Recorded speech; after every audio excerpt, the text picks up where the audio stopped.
Good evening, everyone. I'm Dr. Kothari. I'm the governor for the New Jersey Southern Division. And I am very pleased to introduce our speaker today, Dr. James Prister.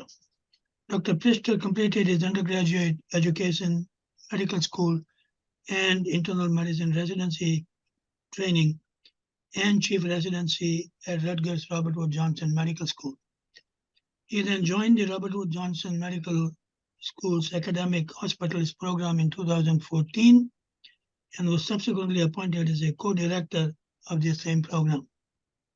In 2016, he was appointed Associate Program Director of the Internal Medicine Residency.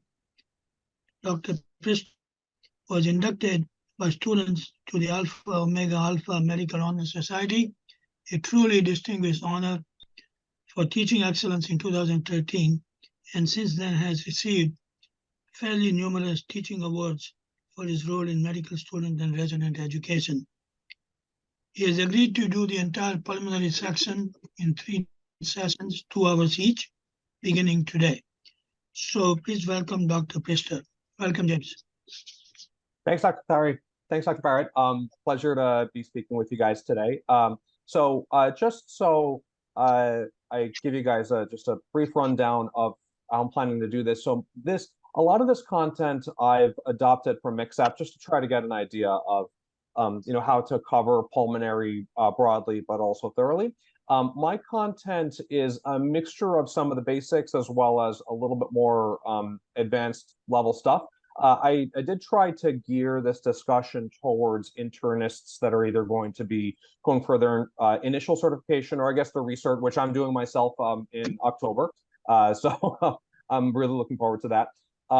If any of you have any questions while I'm speaking, please feel free to interrupt me. I actually perform a lot better when there's a little bit of a discussion. So I would obviously appreciate any participation.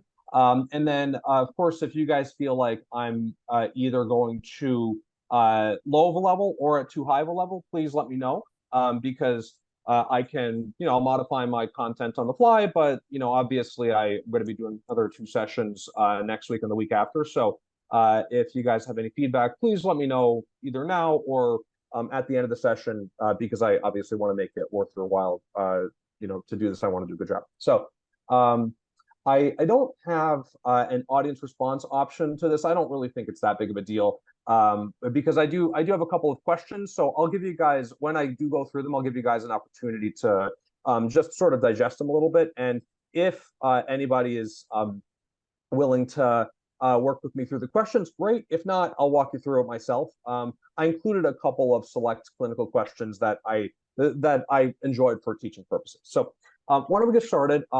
Today, I'm going to be covering chapters 1 and 2 of MixApp, which is chapters 2 is like asthma and COPD and other like bronchospastic pulmonary disease, and chapter 1 is going to be just general pulmonary testing.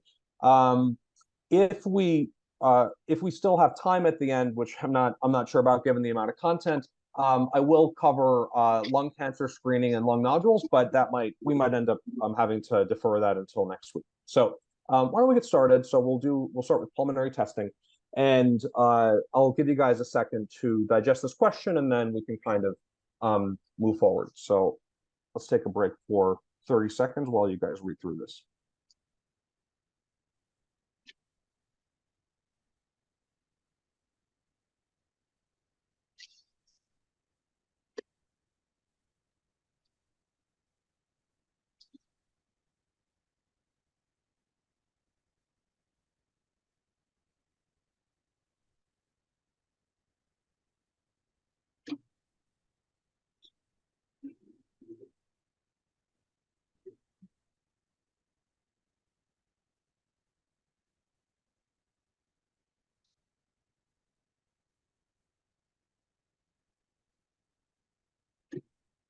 Okay, so for this one, everyone's camera is off. I don't want to cold call anyone. So I'll walk you guys through this myself. I will ask for volunteers, I think, on the next question when they're a little bit more, sophisticated. So, working through this, I think one of the key things to recognize is that this person likely has a tension pneumothorax, right? This person just had a catheter, central line inserted. Their blood pressure dipped immediately, and now they're like extremely hemodynamically unstable. So, really critical thing I think that MixApp is trying to go for here is how are you going to approach this patient? So, clearly this person needs a needle thoracostomy, right? But I think the key is that you need to understand what you're dealing with before you end up treating this patient. And so, kind of looking through the answer choices, removing the catheter, it's probably not going to be helpful because they already have the tension pneumothorax, right? They have the defect. Chest CT is going to take way too long. While that'll give you the answer, the person's going to be dead by the time that you complete the chest CT. And you can't really do a needle thoracostomy until you actually have a firm diagnosis, right? So the key here is this is one of the few things that chest ultrasound gets you. You're able to see pleural sliding. And so that's going to be the next step in this person where you could do it right at the bedside and decide in real time, does this person need a needle thoracostomy? We'll cover chest ultrasound a little bit, but honestly, it has, I think, not great utility. Chest CT is going to be your go-to for, I think, most of the clinical questions that you have. But chest ultrasound is pretty good test specifically when it comes to pleural effusions and obviously looking for any kind of pneumothorax. So looking through some of the pulmonary testing, I want to start off with just looking at spirometry. Spirometry, I think, can get a little bit complicated if as you delve into it. But I think for the internist, there's really two key things that you need to know when it comes to spirometry, and that's really how to differentiate between obstructive and restrictive lung disease. There's obviously a lot of measurements here, including DLCO, residual volume, etc. But you don't really need any of that additional information in order to be able to have a basic interpretation of spirometry and make clinical decisions going forward. So remember the difference between obstruction and restriction, right? With obstruction, you've got a reduced FEV1 over FVC ratio. It's going to the cutoff to 70%. And for restrictive lung disease, whether that's chest wall restriction or pulmonary fibrosis or whatever, all of their lung volumes are going to be reduced. You can have some overlap between obstructive and restrictive lung diseases. And so if you're meeting both of these criteria, right, where both their FEV1 over FVC and the rest of their individual lung capacities are reduced below these thresholds, then the person has a combination of both obstructive and restrictive lung diseases, right? So for example, somebody that has, really severe morbid obesity with pulmonary restriction that also happens to have COPD, they'll have a reduction in both of these parameters. It's very, very, very critical that you guys are able to differentiate obstruction from restriction on spirometry, because you will potentially see a lot of parameters that are given to you on the boards, and most of them are red herring. They're usually not helpful, especially not DLCO. That being said, I will talk about DLCO briefly, and then I'll tell you why it's useless. So the way to approach DLCO is it's really just a measure of alveolar gas exchange. If somebody's hypoxic or if they have pulmonary infiltrates, it's likely they're going to have some sort of alveolar gas exchange problem. It's going to be normal in things like neuromuscular disease or chest wall restriction because those people don't have an alveolar gas exchange problem. That being said, you're going to be able to identify these patients before you even look at the DLCO. So I would really urge you to just ignore this measurement. It's really not helpful. You're going to be able to understand what's going on clinically with the patient just by looking at their basic spirometry of the FEV1 over FVC ratio and the rest of the lung volumes in terms of their percent predicted to look for both obstructive and restrictive lung disease. Okay, so that's it for spirometry. Let's talk about challenge testing. And again, guys, I don't know who the audience is. I don't know if there's mostly residents or if there's some people that are restarting. If you feel like this is too basic, please let me know, and I will try to get it a little bit more high level. But I just want to try to bring everybody to the same standard going through this.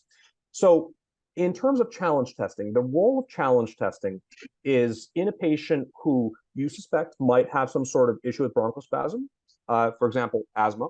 However, they have normal spirometry. So challenge testing allows you to unearth their bronchospasm by giving them, again, methacholine, cold air, or making them exercise to precipitate bronchospasm. Their FEV1 should fall by about 20% in response to whatever challenge you give them. This is the only time that you're going to need to do challenge testing. So if somebody already has a reduced FEV1 over FVC, if you've already diagnosed them with asthma or COPD, there's no need to challenge them because you know what they have. This is really limited to people who have pretty normal looking spirometry that and clearly their clinical situation is more severe than what their spirometry is showing. This is some of my favorite stuff. I love this. So we're going to talk about flow volume loops. I don't know that these come up very frequently on the boards, but I don't know. I've always found them to be fascinating, and Mixap spends a decent amount of time on these. So I do want to cover them with you guys because they're interesting, and I don't think that they're actually terribly difficult to understand if you walk through the individual steps. So looking at the flow volume loop if you look at the y-axis, when you have it above the baseline, that's your expiratory flow, and below the baseline is inspiratory flow.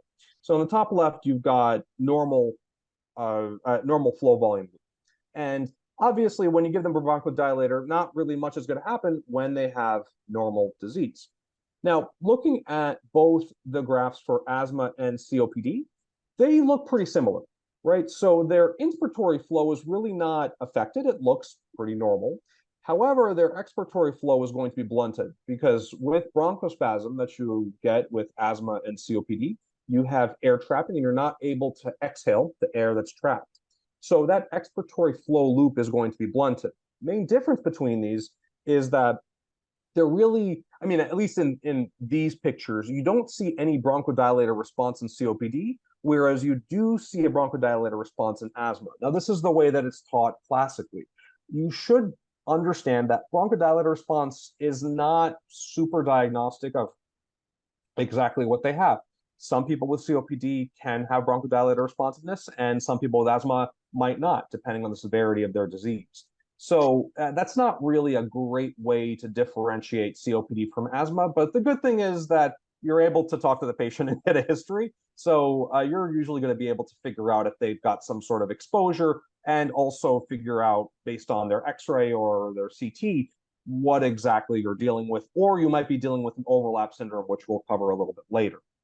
A very exciting thing for me is airway obstruction. So we'll talk about the fixed airway obstruction first, what you see on the bottom right.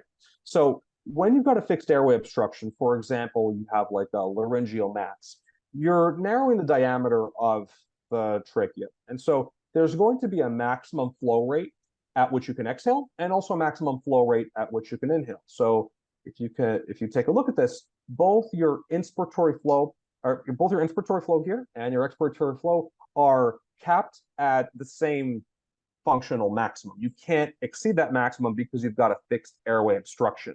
So, usually this is from head and neck cancer, but it could be from a lot of things. I mean, I don't know if they like choked on an apple core or something like that. This is what you might see with a fixed airway obstruction.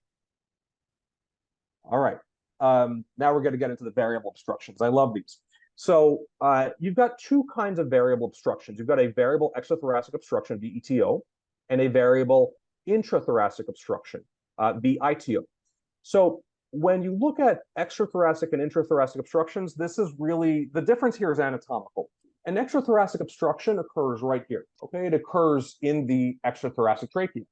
An intrathoracic obstruction occurs in the intrathoracic trachea or bronchial tree that is kind of within the pulmonary pleura, and we're going to talk about why that's important because it affects the behavior of these.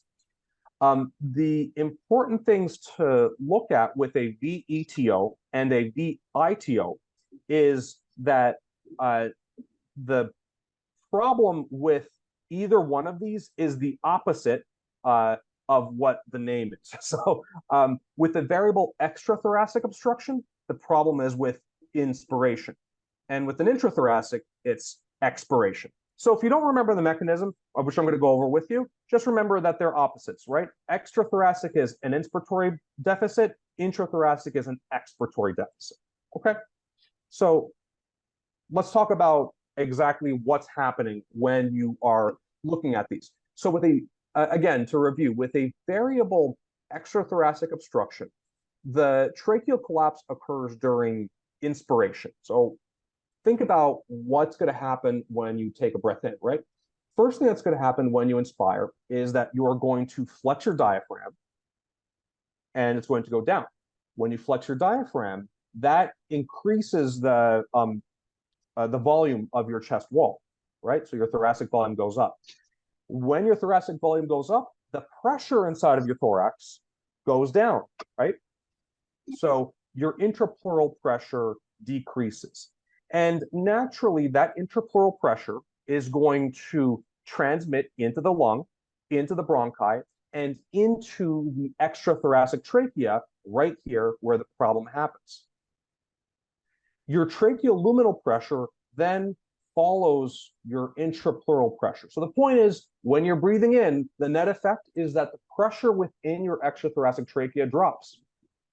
And because of that, you get a gradient where your environmental pressure is greater than your tracheoluminal pressure, and your trachea collapses because, for example, it's not made out of cartilage. Maybe this person has tracheomalacia, or maybe this is just good old vocal fold dysfunction. When you breathe in, you've got tracheal collapse. So again, in this person who has an extrathoracic obstruction that's variable, they're going to have problems during inspiration. Contrast this to a variable intrathoracic obstruction, right? So you see that now you've got an intrathoracic, let's say intrathoracic tracheomalacia, right? Where it's no longer made of cartilage and it's soft and very flexible, right? So the problem here occurs when the person is breathing out. So what happens to your diaphragm when you breathe out? First thing that happens is your diaphragm goes up. That's going to then shrink your thoracic space, right? So your thoracic volume goes down as you exhale. When your thoracic volume goes down, that increases the pressure in your chest, right? So your intrapleural pressure goes up. Now, at this point, at this sort of stage, your intrapleural pressure and your tracheoluminal pressure have not equalized. So right now, the intrapleural pressure is actually greater than the tracheoluminal pressure. And that creates a gradient, right? So now, because your intrapleural pressure is high relative to your tracheoluminal pressure, the trachea collapses. So these people have difficulty breathing out. They have a difficulty getting air out of their lungs because of this pressure gradient. And again, looking at some examples, I mean, the two really, sort of classic ones is with an extrathoracic obstruction. That's usually with vocal fold dysfunction, and with an intrathoracic with a variable intrathoracic obstruction, that's usually tracheomalacia. I actually had a patient about 2 or 3 weeks ago that had just fantastic pictures. I have to remember. I can't wait to show you guys next week, because I have a CAT scan and I just forgot to include it here. But hopefully I remember after this talk, and I'll show it to you. It's really, tracheomalacia is very fascinating, and flow volume loops I think are cool. All right. Before I go on, any questions, guys, on the fixed variable obstructions and how the flow volume loops look? Everyone feels good? All right. Okay, let's move on. Okay, so let's talk about pulse ox. Okay, pulse ox. There's really not a lot to know about pulse ox here. So remember that when you're measuring somebody's pulse ox on their finger, it's dependent on adequate digital perfusion. So if they don't have good perfusion, your pulse ox is not going to be particularly helpful. Additionally, make sure that you're paying attention to the waveform. When you're looking at the waveform on the pulse oximeter, you should see natural, like, venous pulsations. Okay, so if the waveform doesn't look good, if they look like they have kind of a sort of a flat waveform or something that doesn't really have a pattern, then their pulse oximetry is not going to be accurate. Pulse oximetry, just remember, does not detect carbon monoxide poisoning or methemoglobinemia or methylene blue, right, toxicity. So you have to do co-oximetry and arterial blood gas to analyze for those things. And that's why I have the the cocaine Elmo picture here, right? The reason that pulse ox doesn't detect carbon monoxide is that pulse oximetry just looks at how saturated your hemoglobin is. It doesn't really care whether it's saturated with oxygen or carbon monoxide, for which hemoglobin has a much higher affinity. So your pulse ox is going to be excellent when you've got carbon monoxide, despite the fact that you're metabolically dying, right? Now, in terms of home oxygen, the I just want to briefly cover the indications here. I don't really think that there's a lot of testing that happens on this, but I just want to make sure that you guys are aware of where the evidence is, because I think, just in terms of reimbursements, insurance companies, for some strange reason, tend to reimburse home oxygen, outside of sort of where the evidence lies. So if somebody's hypoxic at rest, below 89%, then there's a good evidence indication for home oxygen. And for, I think we're splitting hairs here, but if they're 90% at rest, but they have some sort of problem with their right heart, right? Pulmonary hypertension, right heart failure, whatever. With exertion, the cutoff is a little bit lower, but the evidence is really weak there. So even though when somebody desats on exertion, you won't have a problem getting them home oxygen, the evidence for this is not particularly strong. We don't really know how much benefit patients get from it. So just something to keep in mind. I don't really think you're going to get tested on it, but just for fun.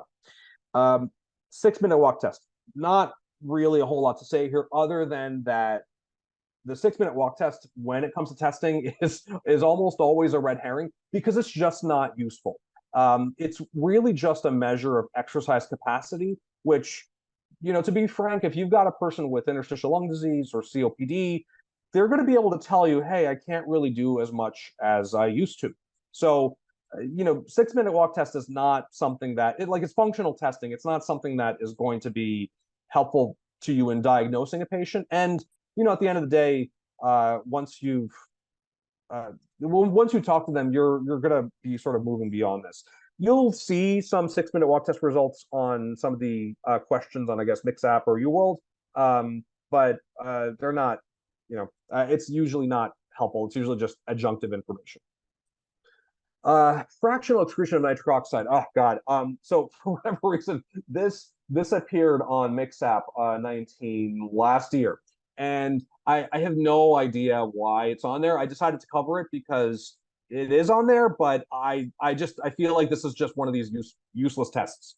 So for whatever reason, MixApp really wants you to know that there's a correlation between FeNO and somebody's potential for glucocorticoid responsiveness and somebody's degree of eosinophilic inflammation when they have asthma. But in the clinical practice, FeNO does not have any particular role. So I don't really know.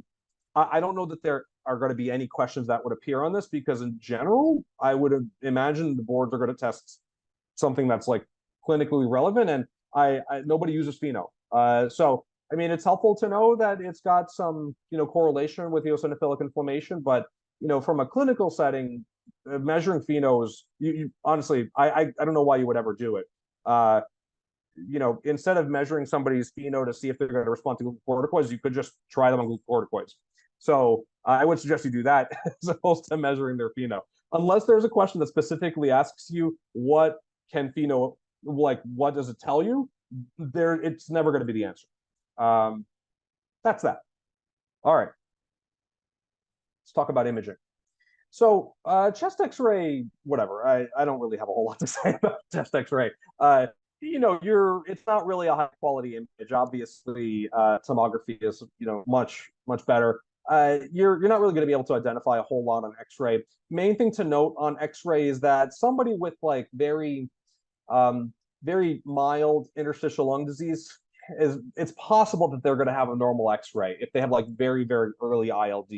So if you're suspicious that somebody might have ILD, then I wouldn't use an x-ray to rule it out. You're much better off. Of course, spirometry is also not terribly sensitive for very mild ILD, but you're much better off with a high resolution PET scan, because that's got excellent sensitivity when it comes to picking up sort of very subtle ILD. Ultrasound we talked about a little while ago, right? Ultrasound is good for looking at an effusion, tapping it, evaluating for pneumothorax. It can help you with consolidations, but it's not really going to be a high quality image. So unless you really need something in an emergency setting with an unstable patient, or if you have somebody that, well, I guess, again, is unstable and just can't go for CAT scan because they're very tenuous in the ICU, then you could use ultrasound. But for the most part, you're really going to want to do tomography because that's better than pretty much everything we have. In terms of CTA of the chest, right? This is going to give you an excellent view of the pulmonary vasculature. IV contrast is helpful when you want to define lung nodule, masses, abscesses, obviously vasculature, but it doesn't really help you much with parenchyma. And I think I might have some photos for you later. At the very least, I'll have them for you at the next session where we'll be able to sort of see these individual things and how they appear in PET scan. Main point on PET-CT is that PET-CT really, in clinical practice, it's going to be used for evaluating lung nodules. So remember how it works. The isotope that you use is something called FDG, fluorodeoxyglucose. This is radioactive glucose that you'll get right before the PET-CT. And the tissues that are metabolically active that take up glucose will take up FDG, and those tissues will then light up on PET-CT. So if you've got somebody with a suspicious looking nodule, it's a little bit juicy when you're looking at the pictures, PET-CT is going to be the way that you're going to determine, well, is this like not a metabolically active thing? Is this just a piece of scar tissue? Or is this something that is pretty active and you maybe need to be concerned about cancer? Bronchoscopy has a lot of utility for select illnesses, but I think very important is that bronchoscopy is not going to be helpful for you in differentiating between different kinds of ILDs, with a couple of exceptions, which I'll talk about next week. Obviously, bronchoscopic brushing is helpful for an endoluminal mass. Bronchoalveolar lavage, same thing. That could be helpful for diagnosing like pneumocystis, aspergillosis, getting other micro stuff.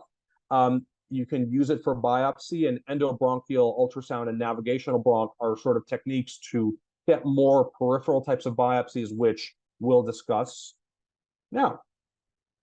All right, so endobronchial ultrasound and biopsy approach. So this is something that I think many folks at the trainee level struggle with, is what's going to be the best way to biopsy something that looks suspicious.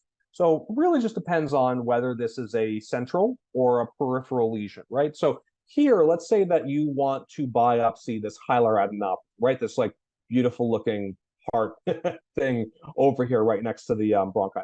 So this is going to be best addressed via an endobronchial ultrasound and a bronchoscopy. And the reason is that once they get the scope in, it's literally right next to the mass. When you've got a mass that's much more peripheral, right, when it's much closer to the chest wall, you really can't access it via navigational bronchoscopy. I will tell you that it is always helpful to run it by pulmonary first, because some providers are going to be exceptionally skilled and they're going to be able to access slightly more peripheral masses. But when you've got something in the periphery that's sort of close to the like the parietal pleura or the visceral pleura, that's really going to be best biopsied using transcutaneous biopsy. So going from the outside in, as opposed to going from the inside, I guess, directly into the mass. Main thing to be wary of is obviously your risk of a pneumothorax is going to be dramatically higher when you're doing a transcutaneous, like interventional radiology style biopsy. Usually if you've got like a really nasty looking infiltrative mass that sort of seems to be kind of eroding through the lung and eroding through the pleura, the risk of them getting a pneumothorax is not terrible. I mean, and at the end of the day, if you got a biopsy, then you just got to do it, right? But if you've got something that is peripheral but not quite abutting the pleura, they're likely to get a pneumothorax from that biopsy. So, just keep in mind that if you can't access it by an endobronchial approach, the patient's obviously got to be healthy enough to tolerate at least a small pneumothorax and might need a chest tube. after you biopsy them, depending on how they fare. Okay, let's talk about imaging styles so that we can kind of get on the same page in terms of what is the best way to get a picture. So I want to talk briefly about the thickness and interval of CT scan. So when you do a CAT scan, you've got these two parameters that are set on the machine. So the first one is slice thickness, right? So when you take a singular axial slice, like I have on the right-hand side of the slide, what does that slice represent? How much lung does it represent? Does it represent a very, very paper thin segment of lung, or does it represent like a big old block of cheese segment of lung? Now, as you might imagine, if the slice is very, very thin, that's going to be a really nice high resolution image, and you're going to be able to tell a lot of detail about the parenchyma.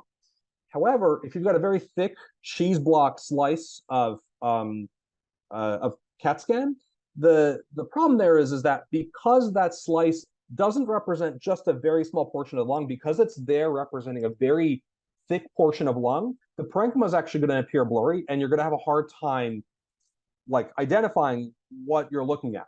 So ideally, if you want to look at lung parenchyma, you want to have thin slice thickness.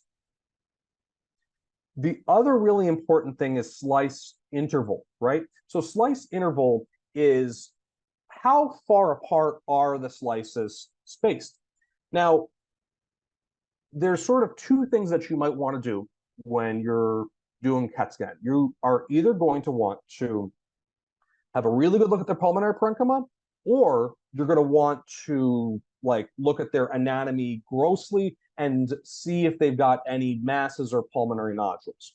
So your agenda for the CAT scan settings is going to guide what your agenda for what you're looking for is going to guide your CAT scan settings, right? So if you want to look at the pulmonary parenchyma, you want to make sure that the CT slice thickness is very, very thin.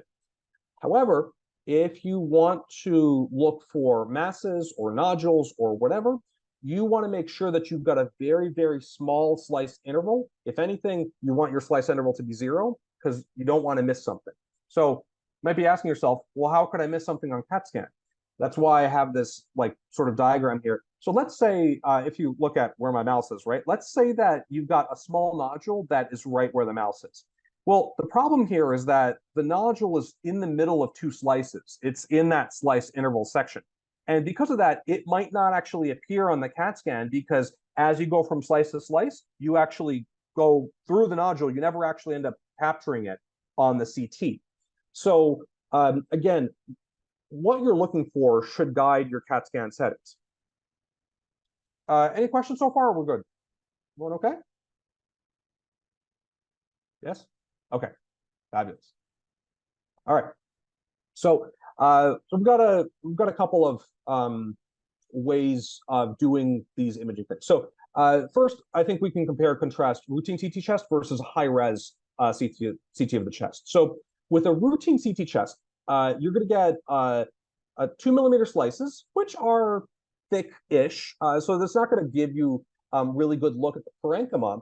But the point here is that with a routine CT of the chest, the slice interval is small, right? So the space between the slices is narrow. So with a routine CT chest, you are going to be able to identify pulmonary nodules, and you're not worried about missing something that could be cancer. Same thing is true when you look at a low-dose CAT scan, right? So with a low-dose CAT scan, it's sort of same settings. It's got, sort of thicker slices, but a small slice interval so that you're not worried that you're going to miss something that is potentially nasty. With a high-resolution CAT scan, the settings are different, right? So the slices are thinner, so they're usually 1mm slices, but the interval is larger because you're not looking for nodules on this kind of study. You're looking specifically at the pulmonary parenchyma. So, I think a lot of this is going to depend on what your particular center does. I work at Robert Wood, and for a while, we had like the best of both worlds, right? We had initially very small slice, very thin sliced CAT scan, so the slice thickness was nice. And also, they also had a very narrow slice interval, but that's not sort of standard. So usually, kind of looking at all centers, high resolution CT chest is usually synonymous with thin slices, large interval only looks at parenchyma, and a routine CAT scan chest doesn't look at the parenchyma very well, but you're not going to miss nodules, which is important, right? I think there's no point in covering the indications for low dose CT. Just memorize this right before the test, okay? And you're good. So that's that in terms of imaging. All right, so let's see how we're doing. We are at, we're going fast. We're at 2:35. So, or 5:35. So let's cover airways disease. So this, I think, is going to take a little bit longer. We'll cover asthma and COPD, and see where we'll go from there. All right. So I'll give you guys time to digest this, and then if somebody would be kind enough to volunteer for me, I'll ask, but no expectations. Okay. So you can be very passive about this.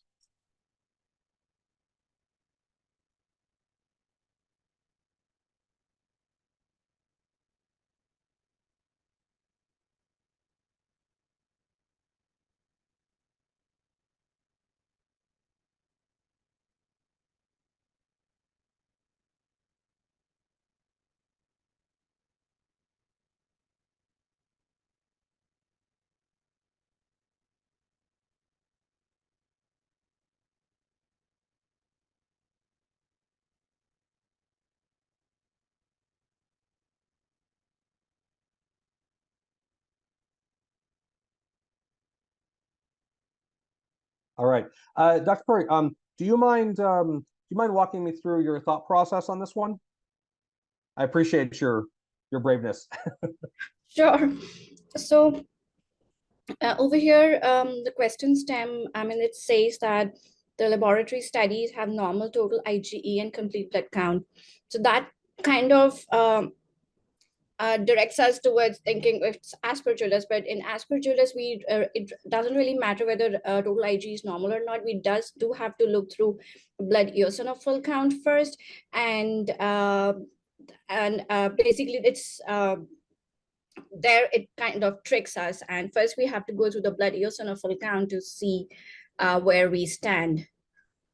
Yeah, I agree. So I think there's sort of two challenges that this question presents, right? So I think the first one is they don't really give you a lot of data in terms of like what this person has, and then they're saying what I guess what is the way to guide therapy in general. So I think at this point the differential is kind of broad, right?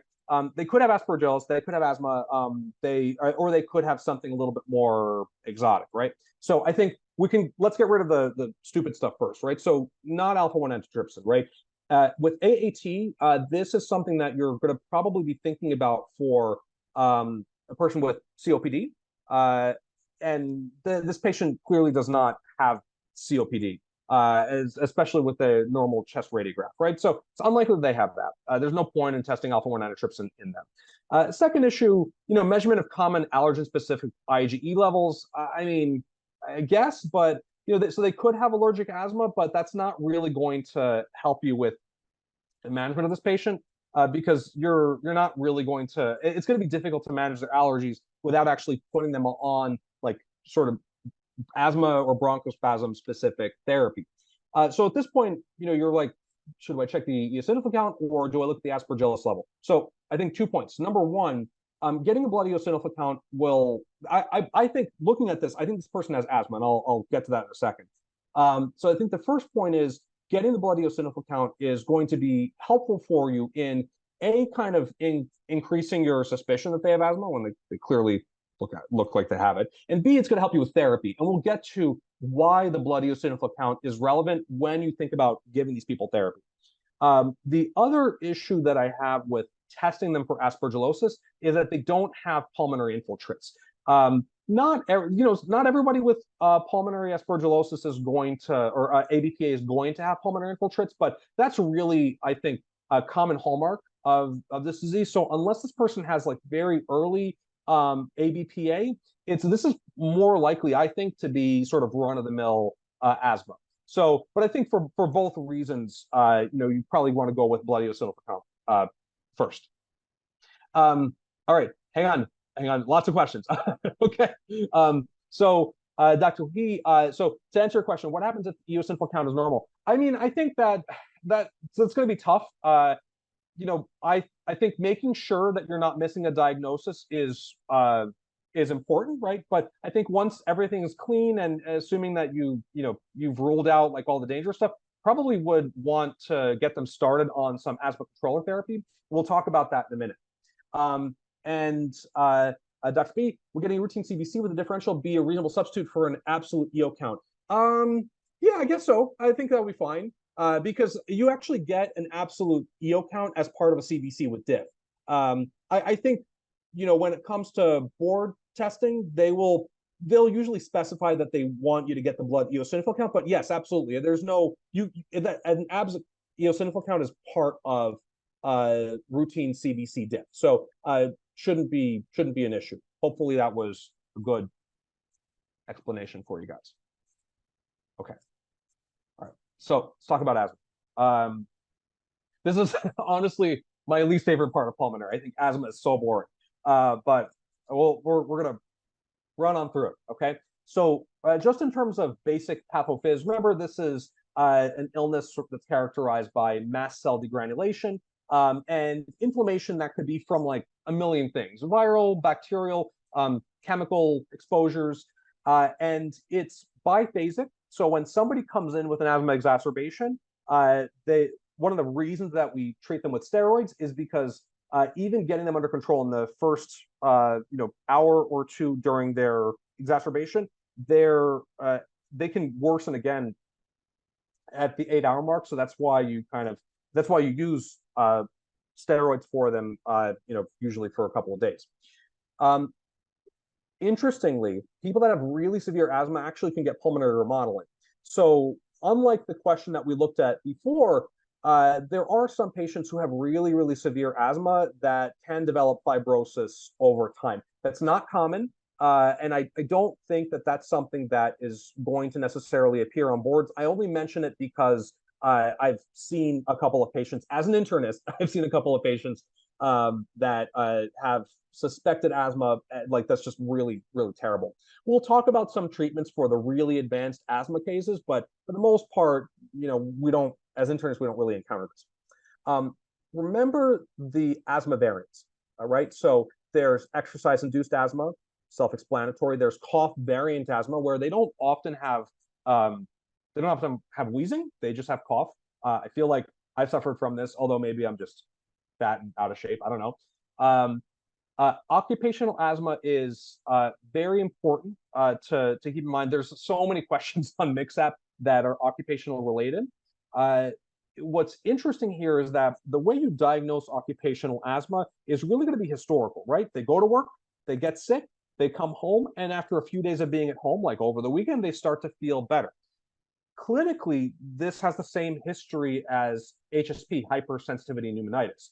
I think the real way that you distinguish these is that with asthma, for the most part, they usually don't have any lung findings. Maybe a little bit of hyperinflation if they've got a really bad exacerbation, but they typically don't have pulmonary infiltrates. Hypersensitivity, they're going to have some infiltrates, and they might have some nodularity as well. So that's a nice, easy way, I think, to distinguish between the two, which can both be like an exposure type of condition.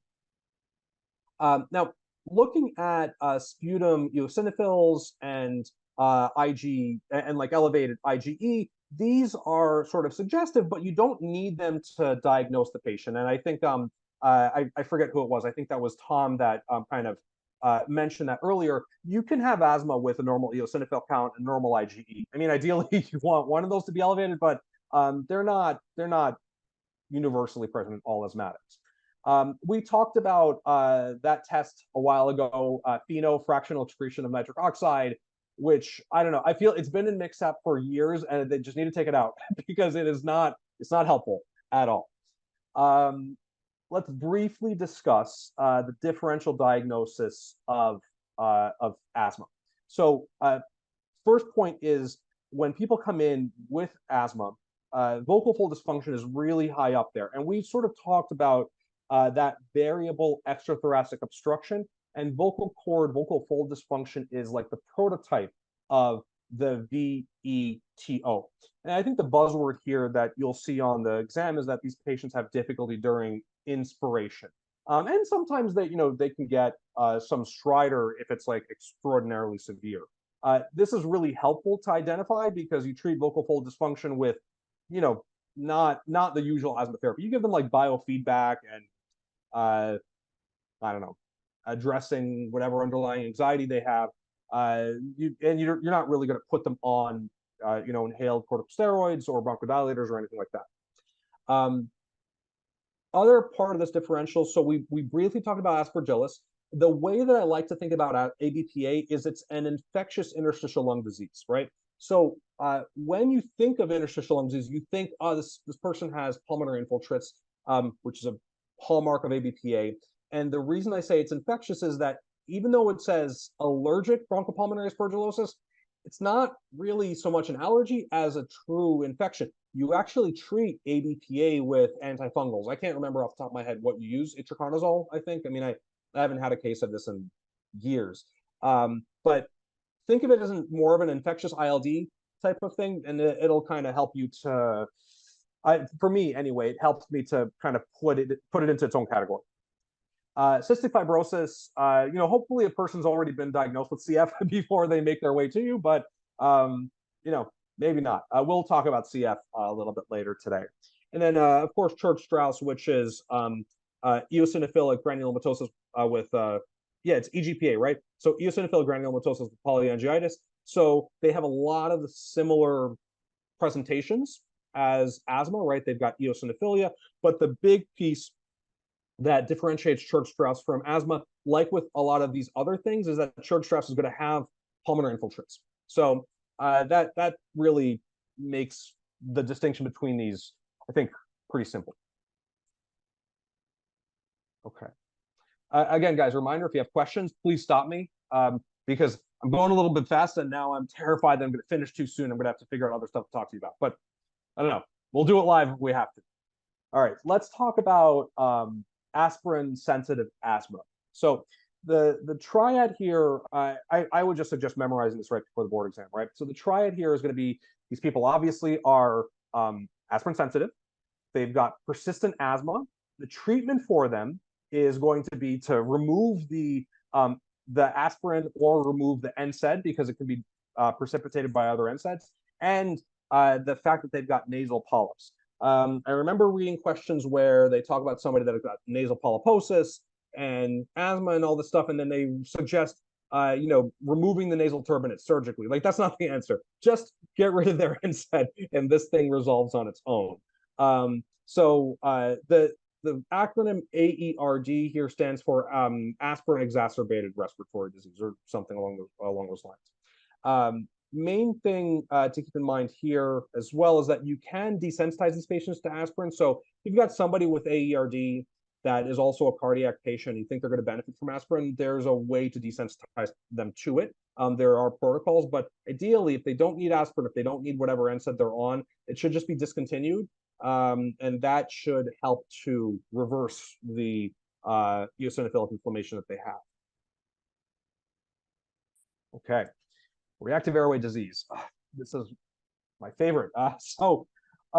When you talk about reactive airway disease, this is something that describes asthma, which is a short-lived thing, usually as a response to some trigger. Somebody gets like a viral upper respiratory infection, and then they develop some bronchospasm and wheezing.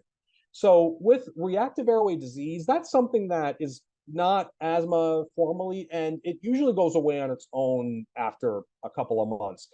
It's reasonable to treat these patients, I think, with a lot inhaled corticosteroid and long-acting beta agonist, but they're not going to need these long term. The main thing to contrast this to is reactive airway dysfunction syndrome, which I actually had never heard about until, I don't know, like 2 a.m. last night when I was sprucing up my slides. With reactive airway dysfunction syndrome, this is something that occurs. This is basically a new diagnosis of asthma that happens after a trigger, and it persists for more than 3 months after an inciting irritant. So this is essentially permanent asthma that develops from whatever, like some chemical exposure. So these are two slightly different things. I can't imagine there's going to be a whole lot. I don't really know how you would ask a question on this, honestly. But just keep in mind that these are slightly different things, and they're a little bit nuanced from asthma proper. Remember that when you are managing asthma, there's a number of comorbidities that come along with it, and managing those will potentially help your patient be less symptomatic, right? So if they have sinus disease, do your best to address that. If they've got sleep apnea or obesity, those are things that are going to exacerbate their asthma. Another thing I don't have on the slide, but obviously gastroesophageal reflux disease, if somebody seems like they've got asthma, but they're sort of reporting GERD type symptoms at the same time, you don't necessarily have to do any testing. You might want to consider giving them an empiric proton pump inhibitor to see if that maybe addresses both problems. Okay, chronic therapy. This is like the bane of my existence. It's just going to get worse from now on. I hate this stuff. Okay, so let's talk about sort of chronic step-up therapy when it comes to asthma. So essentially, what you want to do is you want to start out with a short-acting beta agonist. You then add on usually a low-dose inhaled corticosteroid. You can potentially just do a combination low-dose corticosteroid with a long-acting beta agonist. Over time, you then up-titrate their inhaled corticosteroid, and once they're maxed out on that, then you can consider some other therapies. This is sort of the general sort of principles to this approach. I'm going to talk about a slight modification that has happened in the last couple of years, but again, when I usually start out with a short-acting beta agonist, then do inhaled corticosteroid, add on the long-acting beta, and then increase the inhaled corticosteroid. That's pretty much it. A couple of other things to sort of keep in mind as you're doing this. So the first point is, usually towards the beginning of their disease, you should try to put them on a leukotriene receptor antagonist. Give them some montelukast. Not everyone's going to respond to montelukast, but some people are going to have a really robust response, and you might not need to continue to escalate them if they respond to this therapy. So that's sort of the first piece of this. Second piece of this that I want to point your attention to is, let's see, some of these sort of other alternative therapies. So looking at LAMAs here, the long-acting muscarinics. There's not really a lot of data for using long-acting muscarinics in asthma. I mean, can you put these people on tiotropium? Sure, but it shouldn't be your first or second or even third line therapy. You should do this once you've kind of exhausted all of the other options. The tiotropium is not particularly helpful, not thought to be particularly helpful with asthmatics. Obviously, you want to make sure that they've got good inhaler technique, they're compliant. Think about getting them a spacer so that they're getting more of the drug into their lungs and less of it onto their tongue. The other thing just to keep in mind is that all of these things that we're talking about are pregnancy safe, right? So you could give them steroids, whether beta agonist and leukotriene receptor antagonists, they're all fine. And it's preferred that you treat patients who are pregnant with these because the asthma poses a bigger risk to them and their child than the therapy. So these are all considered to be pregnancy safe. One thing I would like to talk to you guys about is bronchial thermoplasty as a therapy. So with bronchial thermoplasty, I don't know, has anybody, just a quick question for you guys, has anybody seen a patient get bronchial thermoplasty during their career? Yeah, it's pretty uncommon. Thanks, Ashwin. Yeah, it's not very common. I've seen one person in my whole life get a bronchial thermoplasty. So the way that bronchial thermoplasty works is actually it's a bronchoscopy. What they do with an infrared laser, and the infrared radiation thermally burns out the smooth muscle within the bronchioles. This is used for really, really severe asthmatics, and ideally you would prefer not to do it. But it's an option for people that have very severe refractory disease. The other thing to keep in mind, if you ever do encounter a patient that has bronchial thermoplasty, is that it's very common for them to get a very like worse in their life asthma exacerbation immediately after the procedure. So with the few patients that I've seen get bronchial thermoplasty, sorry, I'm losing my mind. With a few people that I've seen get bronchial thermoplasty, they actually get started on steroids in advance of the bronchial thermoplasty, and then they continue the steroids usually for like 4 weeks following it. Obviously, this is not something that you as an internist are going to need to manage. I mean, this is like really a pulmonary thing. But just don't be surprised if you ever do encounter a patient that gets bronchial thermoplasty if they're on steroids, you know, for a month or a couple of months. May not be covered by insurance. You got me. I don't know. I mean, we barely see it because it's not really used that much, and I'll talk to you guys about why it's not used that much in a sec. All right, great. All right, so let's take a question break, and then we'll get back to the good stuff.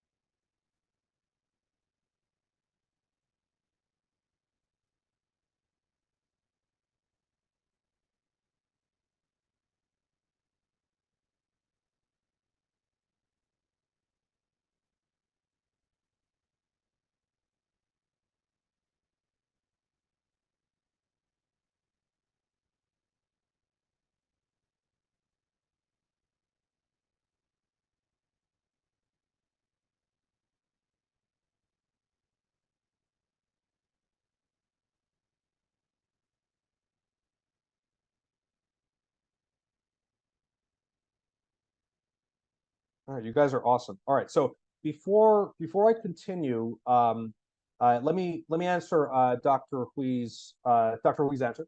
Is one leukotriene receptor antagonist preferred over another? I am not aware that there's a real big difference between montelukast and what's called Ludion. I forget the other one. I mean, I don't use it, but no, I don't think so. I think they're both fine as leukotrienes.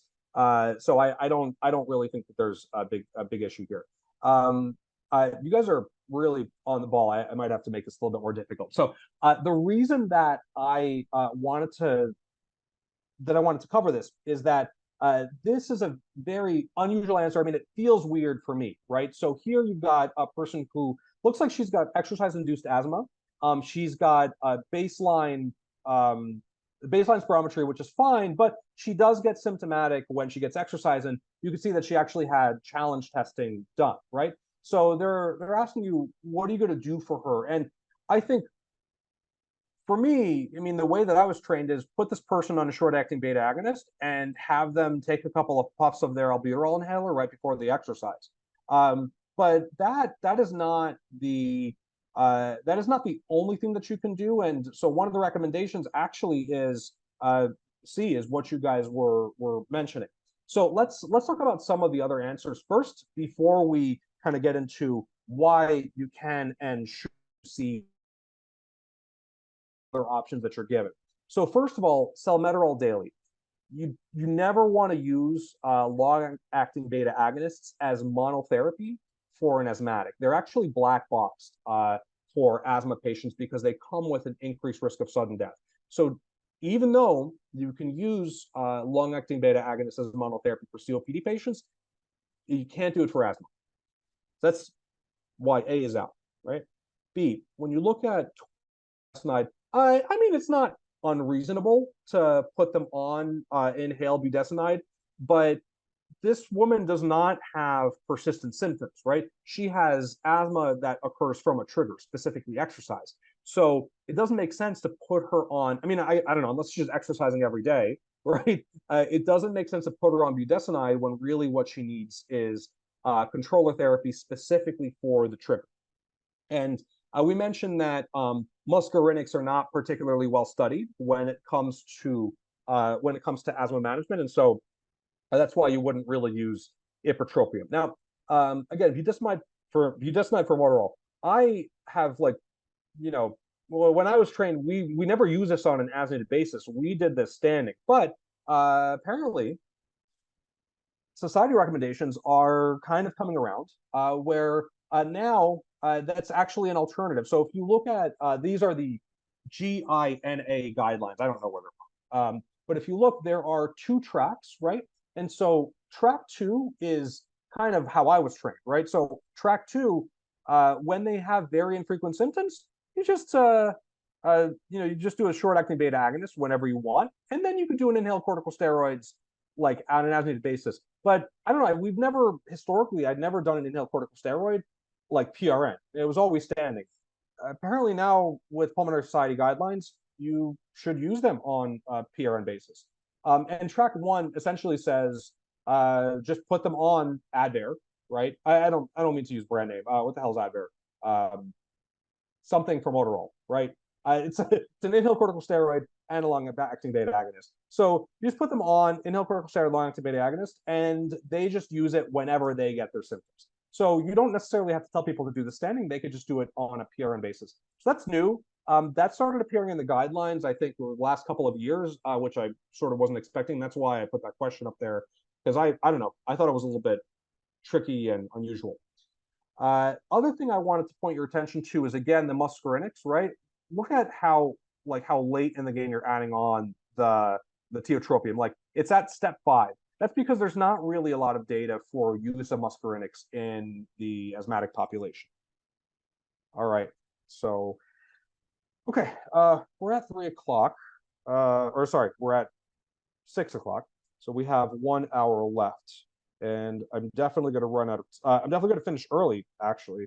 So, but that's okay. I've got lots of content. You guys let me know what you want to do. Does anybody need a break? To pee or poop or cuddle your dog? We're okay? Okay. Fabulous.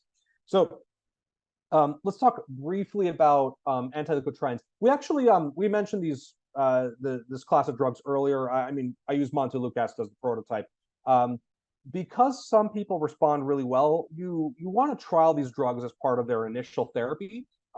Sometimes they don't do anything for a patient, and then you could just stop it. It's not really going to be particularly useful, but when it's helpful, it's really helpful. And leukotrienes can be particularly useful for people who've got aspirin-sensitive asthma. Again, the treatment there is not going to be just leukotrienes. You also obviously want to stop their NSAID. So do that first, and add on leukotrienes if you want. Oh God. Okay, the biologics. This, guys, this is like the bane of my existence. So I do board review every year, and every year this slide just keeps on getting longer and longer. It's exhausting. I feel like asthma is becoming the new Crohn's disease. And I hate learning all these biologics. They're a nightmare. So, okay, so we've got 2 options here, right? You've got your drugs, your one drug that acts on IgE, and your other 3 drugs that act on eosinophils. And so when we did that question earlier, when we were saying, oh, we should measure the patient's serum eosinophils after they've had their IgE measured, this is why. With people that have more advanced asthma, there's a lot of targeted therapy that's emerging that can help you to control them. Obviously, no internist is going to prescribe this, but for whatever reason, the slide just keeps getting longer and longer every damn year. So I feel like there's going to be a question that appears on this. Okay, so big takeaways here, all right? So the mepolizumab, benralizumab, reslizumab, dupilumab, all of that crap, it's all directed against eosinophils, right? These are, they're like IL-5, IL-4, IL-13 drugs. It doesn't matter. The point is, the final common pathway is that these are eosinophil inhibitors. And so these drugs are going to be targeted at patients who have an elevated eosinophil count. Omalizumab is like sort of the first prototypical biologic when it came to asthma. It came out a while ago, I think probably around when I was in residency. And this is the only one of them, the only biologic that's targeted against IgE. So if you've got a person that's got an elevated IgE level, omalizumab is going to be sort of your go-to. And if they've got a normal IgE, but they have an elevated eosinophil level, you could use any of these other drugs. They come in sorts of a lot of flavors, you know, subcutaneous, IV infusion, whatever. So I recommend just remembering that omalizumab attacks IgE and forgetting everything else. So as long as you can remember that one thing, then you'll know that, okay, if they're not a candidate for omalizumab, but one of these other things is elevated, like their eosinophil count is elevated, just pick the one that's not omalizumab. That's the easiest way, because I can't keep up with these damn names. There's no way. There's just too many of them. Couple of brief things on omalizumab. So number one, can cause anaphylaxis. Number two, could increase your risk of cancer. And number three, this isn't found in Mixap, but just something to keep in mind that it doesn't work right away. It can take months. So again, not that you're going to be managing these patients, but I would counsel them, if somebody starts on a biologic, it's not going to work immediately. You're probably going to need a trial of this for a while to improve. Okay, that was a mouthful. Are we good? Any questions, my friends? Okay. All right, let's move on to bigger and better things. Okay, I don't know why the slide's on here. Okay, I mean, peak flow, I don't think I've ever checked this in a hospital setting. Who cares? So peak flow that's less than 50% of their baseline would be like a potential reason to hospitalize somebody who is developing an acute asthma exacerbation. I haven't seen a question that tests this in a long time. And, you know, quite frankly, I mean, I think you guys at this point have a really good feel for which asthmatic needs to be which exacerbation needs to be hospitalized. I don't think any of you are going to be, you know, dicking around with peak flow. Who cares? But I don't know. It's something that used to be tested, maybe not so much anymore. Thinking I might take the slide out at some point once it's not tested anymore. All right, question time, my favorites.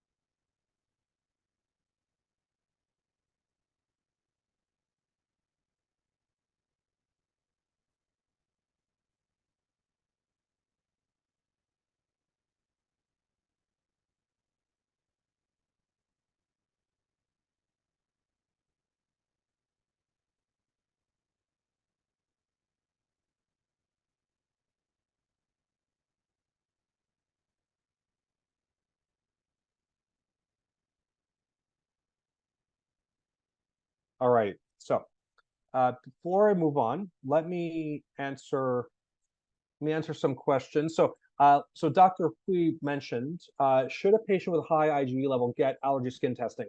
Probably not. I don't think that it's indicated or contraindicated. I would say that if you've got a person who has asthma and a high IgE level, I think there's a couple of things. So I think number one, do your due diligence and make sure that you're pretty comfortable with the asthma diagnosis, because yeah, maybe they have something unusual. So I might consider getting an x-ray on them, make sure they don't have like some weird vasculitis, like EGPA or whatever, or like allergic bronchopulmonary aspergillosis or whatever. Usually, I think those are more eosinophilic diseases anyway, so I don't know that you necessarily need to do that. So if you're comfortable with their diagnosis, then the high IgE level really, I think, is there beneficial in terms of guiding therapy. So that's when you would start thinking about potentially putting them on omalizumab if your initial kind of like cheaper, easier therapies don't work. Should they get skin testing? I mean, they can, but it's going to be difficult, right? Because like, what if you find out that they're allergic to ragweed? There's like, you know, there's not much that you could do about it. So it's probably, there's not wrong to like get them to an allergist, but I don't think that that's ever going to be an option when it comes to like a board exam. I mean, I think if you're really suspicious that they've got some allergen that could be like, if they actually have like some skin allergies, sure, but it's a lot of it's going to be environmental stuff that you can't really modify. So I don't think that you're necessarily obligated to do skin testing on them. Don't quote me on that. I'm not sure because I'm not an outpatient doctor, but I probably wouldn't push for it personally as an inpatient doctor. Okay. Now, to the question at hand. All right, you guys are like magnificent. All right, so I put this question here because I got it wrong. I didn't know what the hell was going on. So here's the basic premise here, right? So we got a guy. He is taking beclomethasone, montelukast, and albuterol. He's got really good controlled asthma, and now he's depressed. What do you do? I mean, you guys are pretty consistent here that you should stop montelukast. I wanted to put him on Lexapro, escitalopram, and I was wrong. So that's why I was like, you know what, we're getting this question on here. So yes, the answer, like a lot of you guys are saying, is to get rid of the montelukast. Apparently, it causes depression. Who would have thought? So I don't know why Makesap thought that was important, but I'm glad you guys know more than me. So that's why I included it here. The other stuff is I don't think is like particularly helpful, right? So if you look at the other options, right? Begin salmeterol, not going to be particularly helpful because this person's asthma control is good, and it's not like you're going to get rid of the beclomethasone in lieu of the salmeterol, right? Like you can't, because they have asthma, you can't have them on LABA monotherapy. So the adding salmeterol is not going to get you better symptom control, especially considering this guy has really well-controlled symptoms at this point. And then, stop beclomethasone, begin budesonide formoterol. Actually, as far as I'm concerned, same exact answer choice as B, right? You're just kind of mixing and matching drugs from the same class. So with B, you're adding on a LABA, and with C, you're discontinuing the ICS, and then you're adding on an ICS LABA. So because B and C they're actually functionally the same answer for this particular question. So that's why neither of them is correct. And again, I was wrong because I just wanted to treat it as depression, but I clearly am an idiot when it comes to montelukast. So there we are. All right, let's get on to COPD. We're definitely going to finish early. That's okay. I've got some backup slides that we're going to go. All right, so I don't know why I included cough, sputum, and dyspnea. I don't know, just for funsies. Let's talk about some basic causes for COPD. So obviously, you guys have a lot of exposure with smoking. Worldwide, just to make sure that you guys are aware, biomass fuel exposure is like actually a relatively common cause. Like in the States, we have like central AC. We don't really have like wood burning furnace in order to stay warm. But in especially in like sort of remote, more third world areas of the globe, if you are using like a wood fire furnace in order to heat your home and you don't have good ventilation, you can get biomass lung because essentially you have smoke billowing into the home. I haven't seen too many patients with this, a couple in my career, but keep in mind that this, just because somebody doesn't smoke doesn't mean that they don't have COPD from smoke exposure. It's just not necessarily from that particular issue. When you see somebody with COPD and it's idiopathic, you're sure they don't have an exposure, think about doing some fundamental testing for like a congenital cause, right? Like cystic fibrosis or alpha-1 antitrypsin deficiency. These things are kind of like, high yield when it comes to COPD causes. Pollution, you can't do anything about. And if somebody had like a really bad childhood, they had bad asthma, a lot of pulmonary infections, that also can sort of precipitate sort of long-standing COPD due to the damage at childhood. Really important thing that I've seen tested multiple times is that you shouldn't be screening for COPD. There's not really any utility in it. The reason is that, let's say you do spirometry on somebody, you get an x-ray on them, they've got big lung, you're like, oh, okay, this person has COPD. And then you get spirometry on them and you formally diagnose them with COPD. So what? They don't have symptoms. You're not going to put them on any kind of therapy for their COPD. So what was the point, right? What utility do you have in testing for it? It doesn't make sense. So it makes sense to test for it when they have symptoms and you're actually planning on doing something about it. Otherwise, there's no point in screening for COPD. Cost-conscious care. All right. Let's compare and contrast the differences when it comes to COPD therapy versus asthma therapy, right? So remember that with asthma therapy, you start out with a short-acting beta agonist or an as-needed inhaled corticosteroid plus or minus a long-acting beta agonist. and then the tiotropium comes last. Remember that tiotropium is not really well researched in asthma, and that's why you don't really use it as primary therapy. And also that you never use long-acting beta agonist monotherapy in asthma because it's black boxed. Contrast that with COPD. So with COPD, you can use long-acting beta agonist as initial therapy. You can also use tiotropium, a long-acting muscarinic, as initial therapy. If you put them on one and you don't have good enough control, then you add on the other one, right? So you start out with a LAMA or a LABA. Next step is you do both. And the third step is then, after you're on both, you add on the inhaled corticosteroid. Inhaled corticosteroids, unlike with asthma, where they have excellent benefit, they have very, very limited benefit in COPD. They are used as an adjunctive therapy. I think there is some research behind the use of inhaled corticosteroids in COPD, but they are not effective as primary monotherapy. So you never would use an inhaled corticosteroid off the bat. You could start them, it would be fine to put them on an inhaled corticosteroid and a long-acting beta agonist at the same time. You could do that, but never just, for example, budesonide monotherapy to begin. People who have eosinophilia probably are going to garner the most benefit of inhaled corticosteroids, but to be honest with you, I'm not like really looking at the differential, like the CBC diff on people who have COPD. I mean, they have COPD. This is usually not an allergic bronchospastic thing. It's because they were smoking for the last 30 years of their life, right? Couple of other items to keep in mind that are important. So the first one is there's a drug out there called roflumilast. Roflumilast has good evidence for use in COPD, but only the chronic bronchitis phenotype, okay? So if somebody's just got regular old emphysema, don't use roflumilast in them. Probably insurance won't even cover it, but it's not effective. It's not actually studied in that population as far as I know.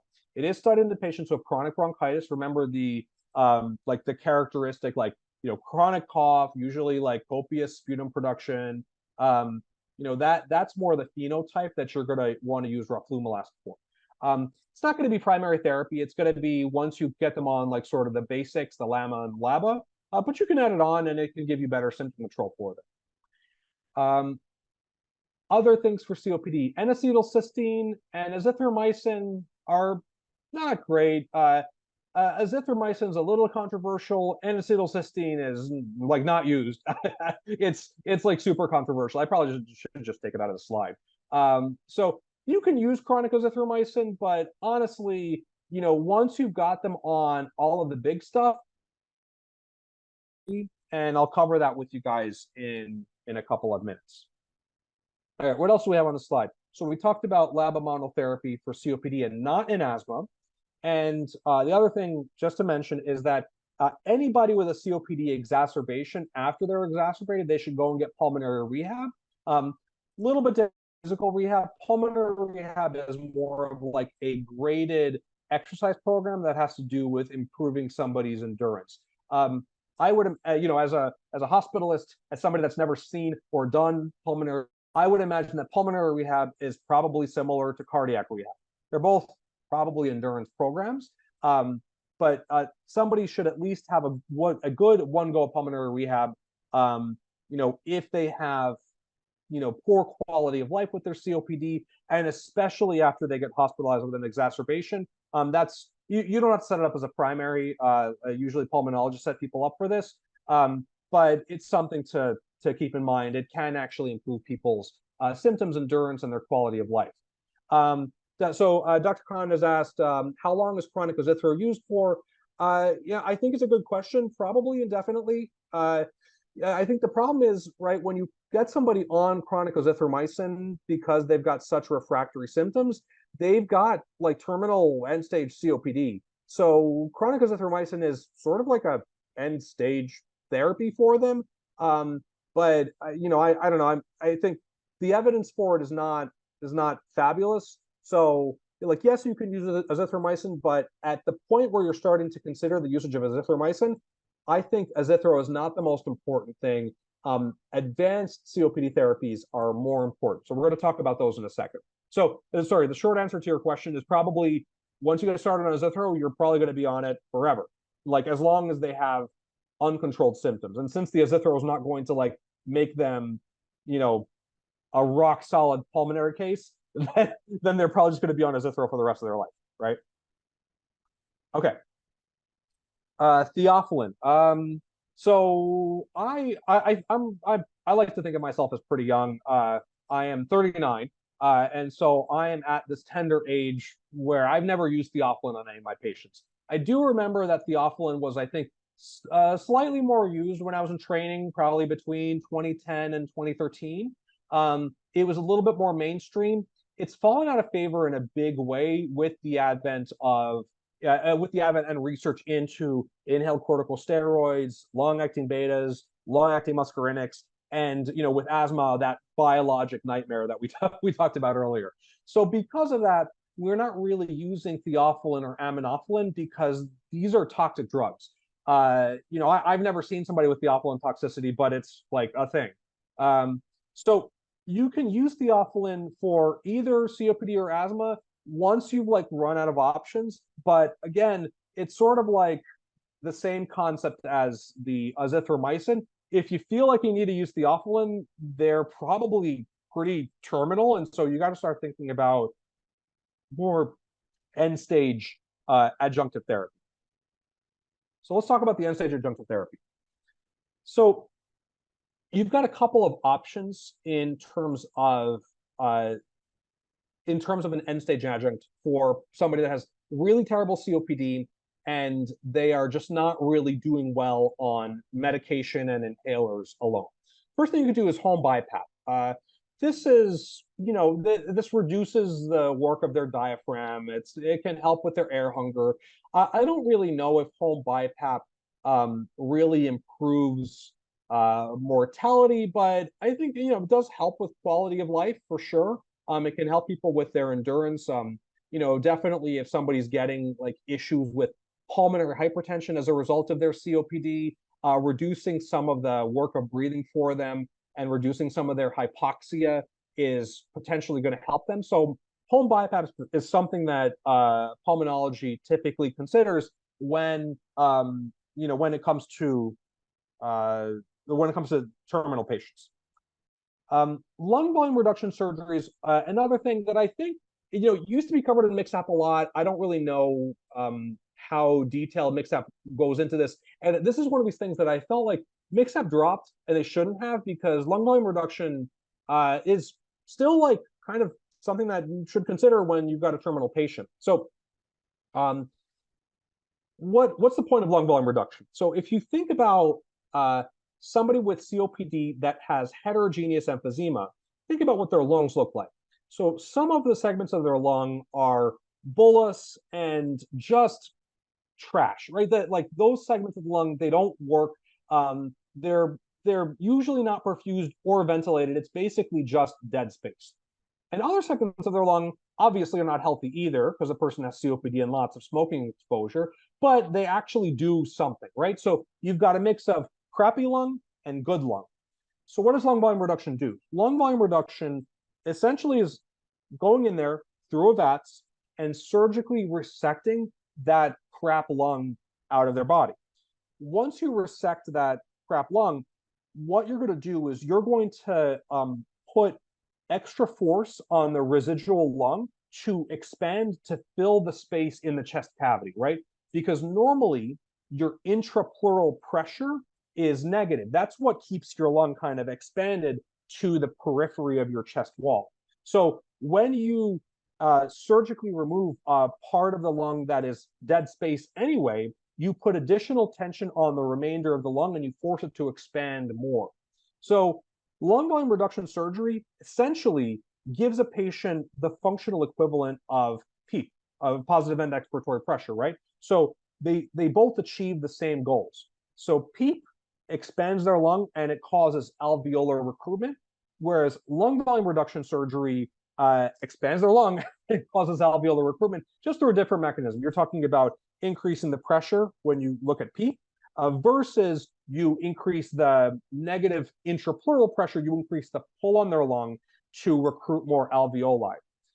So that could help with like better gas exchange and I mentioned here in the slide, like less expiratory air trapping. So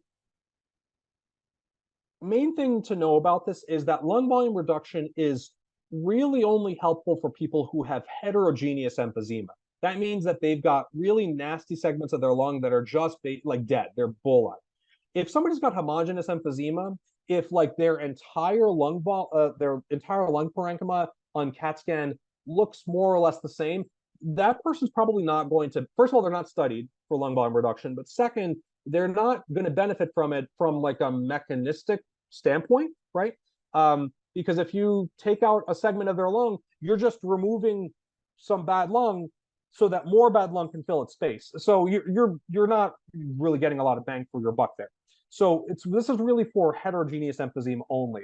A couple of years ago, MixApp was saying, oh, you have to look at their FEV as well. I really think that that's like kind of nuanced information. It's very niche. I can never remember it. I mean, I have it on the slide, but I feel like I should just take it out at some point because that's something, there's no way that that should be tested on a regular internal medicine board. I think just understanding what lung volume reduction is, and in the general patient population that should use it, like a person with terminal COPD that's got heterogeneous emphysema, that to me, that is like more than I feel like a lot of internists are aware of.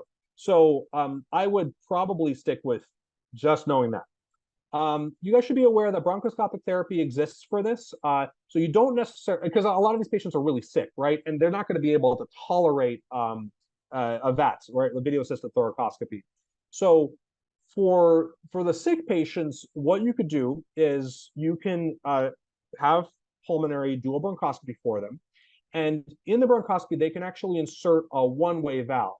And what that valve does is it will allow air to exit a segment of the lung, but it's a one-way valve. So while the air can exit, it cannot re-enter. So this valve essentially can be used to collapse a targeted portion of the lung and make it more or less non-functional. When that portion of the lung collapses, other lung naturally is going to expand to fill the space because space has got to be filled somehow.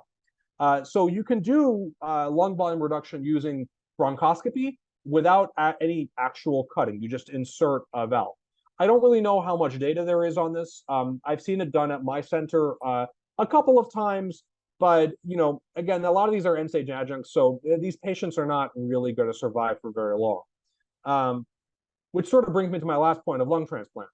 So lung transplant, the sort of big criteria that I had read about a couple of years ago was that obviously these patients are not candidates for lung volume reduction because they have homogeneous emphysema and they have a terrible FEV, right? Like less than 20% of predicted.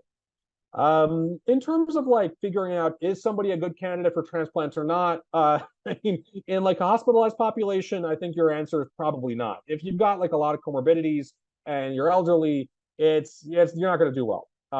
But if you only have a little bit of hypertension, some diabetes, whatever, and you're in your 50s and otherwise in decent shape, and you just have early COPD, you could consider lung transplant. It's not, not the end of the world. If somebody's got terminal COPD and they've got a decent amount of comorbidities, they're in their 70s, you're worried that they're not a good transplant candidate, the answer invariably is going to be, hospice. It's going to be looking at how am I going to make this person comfortable? Because if you can't get a transplant, this other therapy is not going to give you a huge morbidity boost and probably not a huge mortality boost, if anything at all. Okay. I'm always trying to practice my Spanish. All right. So in terms of addressing patients with COPD exacerbations, so this isn't tested, but I wanted to cover it because it's a common misnomer, or not misnomer, common misunderstanding. So when you've got a person with a COPD exacerbation, your oxygenation goal for them should be around 90%. The reason has nothing to do with respiratory drive, which is a common misconception among lots of trainees that I encounter. The reason is that when you develop COPD, your lung normally has what's called hypoxic vasoconstriction, right? So if you have a crappy piece of lung that is not ventilated, that lung becomes hypoxic and your body says, I shouldn't perfuse an unventilated segment of lung, right? That would be called a VQ mismatch, which is not good. So your body matches the perfusion with the ventilation. It matches the Q to the V, right? So when you have a segment of lung that becomes hypoxic, it also becomes hypoperfused. If you hyperoxygenate somebody when they have a COPD exacerbation, you crank up their oxygen, you get them to 100%.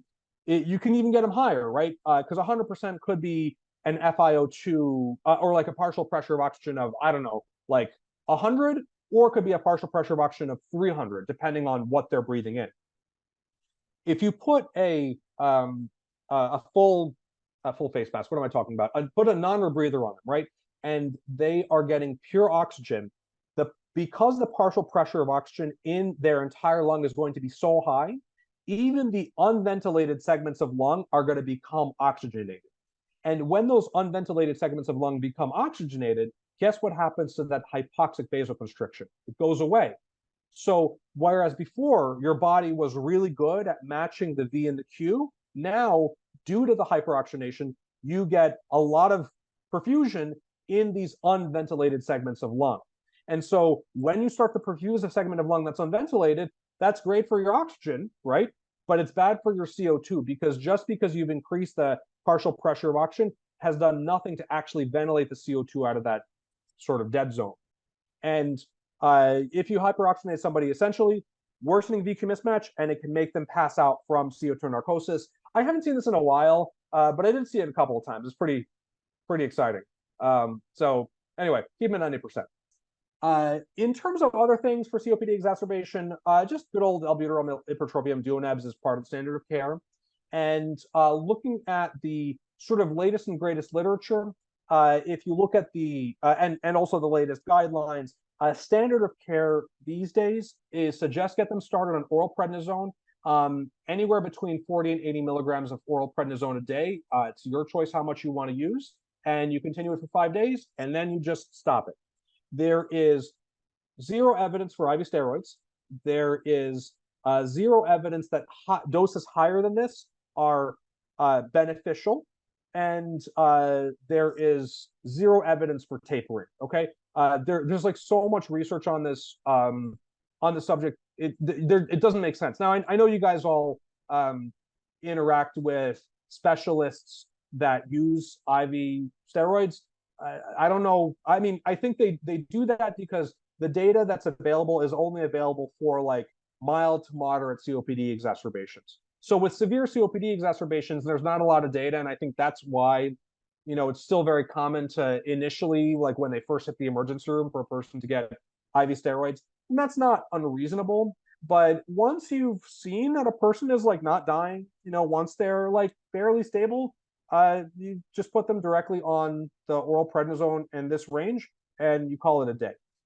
Same thing goes for asthma. There's not really, like, this literature I think is very similar. There's not really a ton of data that, you know, these monster doses of steroids will really do a whole lot more than just some good old prednisone. Again, the data for corticosteroids only looks at mild to moderate COPD and asthma exacerbations. So obviously, if they're on like pretty aggressive BiPAP, if they get intubated, if they're unstable, all bets are off. You do whatever you want, because if you're worried they're going to die, fine, you give them IV steroids. But just understand that we're doing that based off of zero evidence. It's just probably a question that's not going to be answered for a long time. All right, we have a question in the chat. Reduced trial, yes. So there's the Reduced trial came out, I want to say it's relatively recent, I feel like 2016. And that one compares something like 3 days to 14 days. So that was more of like a duration thing. But there's a lot of other literature, even older than the Reduced trial, that looks at this. So there's like, I think, a good like meta-analyses on the subject.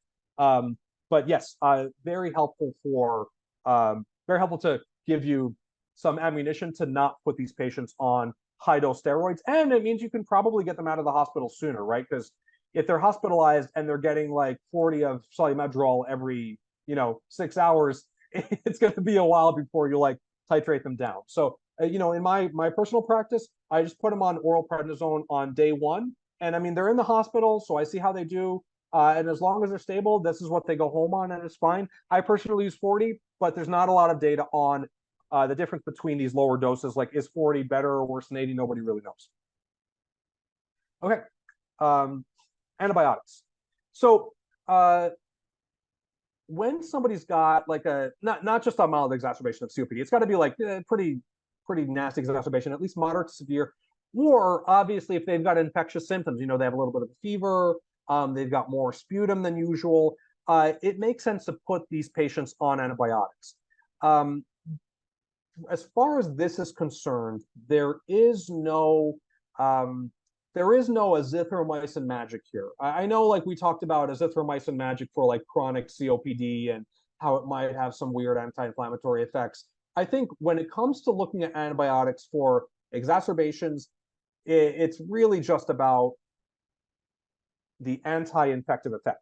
So that's why I have it bolded here. There's really no comparative evidence that I'm aware of between different antibiotics. So you've got your pick of the litter. You use whatever you want to use, and you treat these patients for the same pathogens that you would expect for them to have from like an otitis media or a lower respiratory tract infection, right? Haemophilus varicella and strep pneumo are going to be your key players. So what you use, I think, depends on how risky these patients are. So for a lower risk patient that you maybe want to treat as an outpatient, you could probably do azithromycin, or which is going to cover, you know, a lot of the atypical organisms and might have some strep pneumo coverage, although strep pneumo resistant to azithromycin is, I think, a thing. Or you could just do good old cefpodoxime, which gives you coverage for all the usual players, and that's fine. For higher risk patients, which I don't know, I feel like every single one of my patients is high risk because I work in a hospital. You're probably going to want to use more advanced therapy. So amoxicillin clavulanate gets you coverage for like literally everything, except obviously for atypicals. And fluoroquinolones, my favorite, levofloxacin, just covers for everything. And who cares about people's Achilles tendon, right? As long as they survive the COPD exacerbation, I'm happy. All right, so we have a chat question.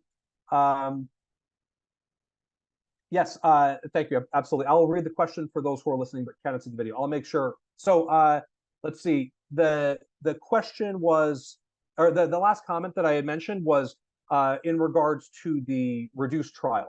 So the reduced trial is something that is a good read if you're looking to see, you know, long standing corticosteroids versus short standing corticosteroids. Sorry about that. I'll make sure to vocalize a little bit because it sounds like some people are just like listening and not looking at the slides, which is no problem. Okay, so that's exacerbation. All right, let's talk about bronchiectasis, and let's see how we're doing on time.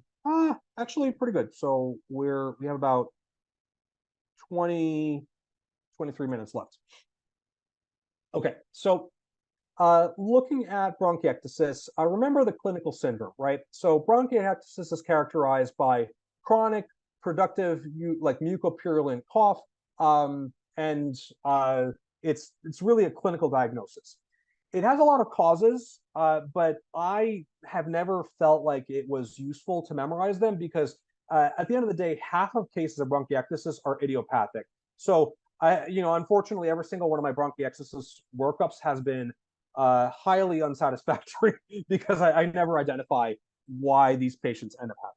So this is a clinical diagnosis, and obviously even a regular CAT scan, but especially a high-resolution CAT scan, is helpful to really formalize a diagnosis of bronchiectasis.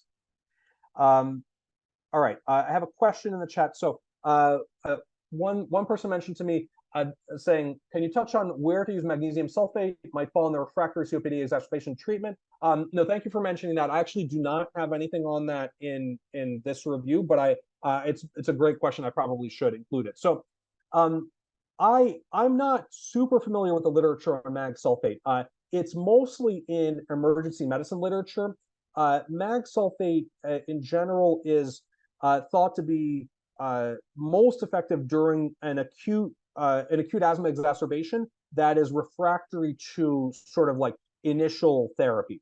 There's really no downside to using IV mag sulfate for somebody that comes in with bronchospasm that is not getting better and is requiring like sort of escalating therapy. You should ideally be using it right away. And I mean, again, as an internist, you're probably not going to be in a position where you do this because usually the emergency room will give patients mag sulfate right off the bat.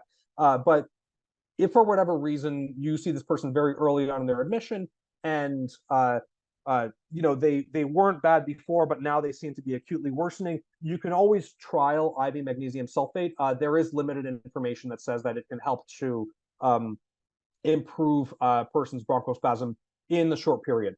As far as I know, there is no data for using magnesium sulfate for an extended period of time. I don't want you to quote me on that because I have not looked up that question for a couple of years, so maybe there is some now. But as far as I remember off the top of my head, I don't think there's really any data for extended mag sulfate therapy, really just in the acute setting, right when they hit the emergency room. And it can help for people who have refractory bronchospasm. I don't know that it's studied in COPD as much as it is in asthma, but again, because it's such a non-toxic therapy, there's probably no downside to trying it. I doubt it's going to appear on any board exam. It's not, it's kind of a little bit more fringy, like the chronic azithromycin thing. Okay, I think we're starting to get to the end, so we might, we'll see, we might finish a little bit early. So I want to touch on cystic fibrosis, and we'll talk a little bit about CF and bronchiectasis together. So with cystic fibrosis, still has a pretty bad mean survival. We really don't have good therapy for cystic fibrosis. If you look at the CAT scan that I have up for you guys on the image, it's pretty clear. It's pretty easy to diagnose, right? It's not going to be a subtle finding. So you see this person has like very thick-walled pulmonary cysts. They've had parenchymal pulmonary destruction, and what's interesting is on this CAT scan, this person has really yes, they have fibrosis, but they don't have the typical honeycombing type pattern that you would see with idiopathic pulmonary fibrosis. And I'll show you guys a lot of pictures of that next week. So they don't have honeycombing here. This is much more just a bunch of cysts that are next to each other. It looks unique compared to honeycombing. In terms of cystic fibrosis, remember the non-pulmonary manifestations of CF, right? So here, the fundamental problem is a mutation in the CFTR gene that makes mucinoid secretions thicker. And then you just think about, where is mucus found, right? Sinuses, lungs, pancreas, and vas deferens. So naturally, you're going to have problems in those organs, right? So these patients are prone to getting sinusitis, nasal polyposis.